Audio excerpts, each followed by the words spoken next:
Wayanad Mananthavady medical കോളേജിൽ പ്രസവശേഷം യുവതിയുടെ വയറ്റിൽ നിന്ന് തുണിക്കെട്ട് കണ്ടെത്തിയ സംഭവത്തിൽ വൻ പ്രതിഷേധം. വീഴ്ച വരുത്തിയവർക്കെതിരെ നടപടി ആവശ്യപ്പെട്ട് കോൺഗ്രസും BJP നടത്തിയ പ്രതിഷേധ മാർച്ച് സംഘർഷത്തിൽ കലാശിച്ചു. ഇത് ഇന്നലത്തെ ആദ്യത്തെ ഒരു സംഭവമല്ല. തുടർച്ചയായിട്ട് ഇവിടെ വലിയ രീതിയിലുള്ള വീഴ്ചയാണ് സംഭവിച്ചുകൊണ്ടിരിക്കുന്നത്. അതിനെതിരെ ശക്തമായ സമരമാണ് ഞങ്ങൾ മുന്നോട്ട് പോകുന്നത്. ഒരു ബൈസ്റ്റാൻഡർ ഉൾപ്പെടെയുള്ളവരെ ഈ ഗ്രില്ലിനകത്ത് അടച്ചുപൂട്ടിയിരിക്കുകയാണ് കേരളത്തിലെ പോലീസ്. മന്ത്രിസഭയെയും മന്ത്രിയെയും വെള്ളപൂശുന്നതിന് വേണ്ടി നീക്കമാണ് ആഭ്യന്തര വകുപ്പിനെ ഉപയോഗിച്ച് നടത്തുന്നത്. ഇതൊരു തരത്തിലും വെച്ചുപറപ്പിക്കില്ല. ഗുരുതരമായ അനാസ്ഥയെ അർഹിക്കുന്ന ഗൗരവത്തിൽ അതിനെ സമരം ഞങ്ങളെ ഏകോപിപ്പിക്കും. പിംസിലേക്കും കോഴിക്കോടേക്കും മടക്കി വിടുന്ന മടക്കൽ കോളേജാണിത്. ബോർഡ് മാത്രമേ ഉള്ളൂ മെഡിക്കൽ കോളേജല്ലേ. ഒരു ചെറിയ പനിയുടെയോ ചുമയുടെയോ മരുന്നല്ലാണ്ട് അതിനപ്പുറത്തേക്ക് ഒരു കാര്യങ്ങളും ഇവിടെ ഇല്ല എന്നുള്ളത് ഇവിടെ ഞങ്ങളാരും പ്രത്യേകിച്ച് പറയേണ്ട കാര്യമില്ല. ഇവിടെ ഓരോരുത്തരുടെയും അനുഭവമാണത്. ഇത് കാലങ്ങളായിട്ട് സർക്കാരിന്റെ ഒരു അനാസ്ഥയുടെ ഭാഗമായിട്ടാണ് ഈ മെഡിക്കൽ കോളേജ് പ്രവർത്തിക്കുന്നത്. ഇവിടെ വരുന്ന രോഗി എത്ര ഗുരുതരാവസ്ഥയിലാണെങ്കിലും അവരെ കോഴിക്കോടേക്ക് റെഫർ ചെയ്യുന്ന ഒരു സംവിധാനമാണുള്ളത്. ഇങ്ങനെ അഥവാ ഇവിടെ വെച്ച് എന്തെങ്കിലും ചികിത്സ കൊടുത്താൽ തന്നെ ഇതുപോലെയുള്ള ചികിത്സാ പിഴവുകളാണ് നടത്തുന്നത്.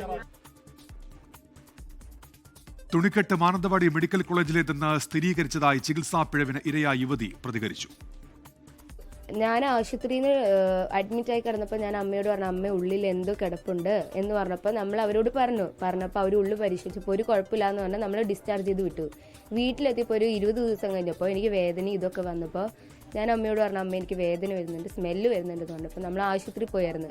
ഡോക്ടറോട് സംസാരിച്ചപ്പോൾ പറഞ്ഞു ഇത് ആദ്യമായിട്ട് സംഭവിച്ചതാണ്. അന്നേരം അവർ ഉള്ളു പരിശോധിച്ചപ്പോൾ എടുത്തില്ലേന്ന് ചോദിച്ചു.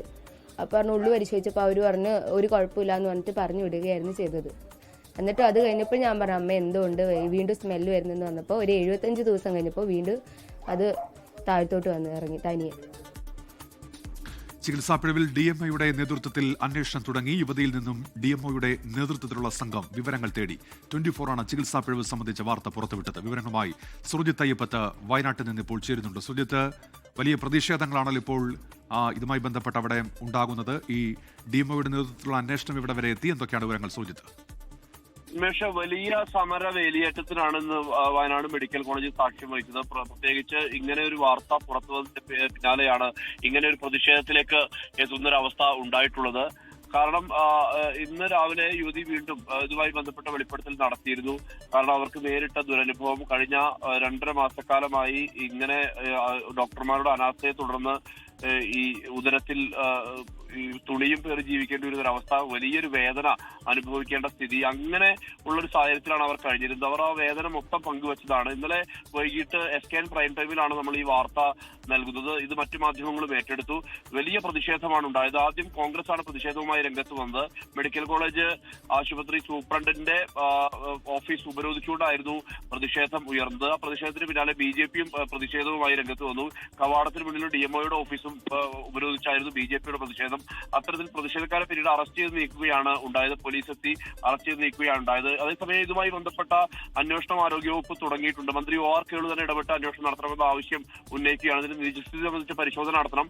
അതിനുശേഷം ഉത്തരവാദിത്തപ്പെട്ട ഉദ്യോഗസ്ഥർക്കെതിരെ നടപടി ഉണ്ടാകണമെന്നുള്ളത് മന്ത്രി OR കേളു തന്നെ വ്യക്തമാക്കിയ കാര്യമാണ്. ഇതേ തുടർന്ന് DMOയുടെ നേതൃത്വത്തിൽ വിശദമായ മൊഴി ഈ പെൺകുട്ടിയുടെ മൊഴി രേഖപ്പെടുത്തിയിട്ടുണ്ട്. 21 വയസ്സുള്ള പാണ്ടിക്കടവ് സ്വദേശിയായ പെൺകുട്ടിക്കാണ് ഇത്തരത്തിൽ ഒരു ദുരനുഭവം ഉണ്ടായിട്ടുള്ളത്. ഇത് ഈ ലഭിച്ച ആ തുണി അത് ഈ ഹോസ്പിറ്റലിലെ തുണി തന്നെയാണെന്നുള്ള തരത്തിലുള്ള സ്ഥിരീകരണം ഉണ്ടായിട്ടുണ്ട്. എന്തായാലും തുടർന്നുള്ള നടപടിക്രമങ്ങൾ DMOയുടെ നേതൃത്വത്തിലാകും ഉണ്ടാവുക. ഇതിനുശേഷം റിപ്പോർട്ട് തയ്യാറാക്കി സമർപ്പിക്കാനുള്ള നീക്കമാണ് ഇപ്പോൾ നടക്കുന്നത്.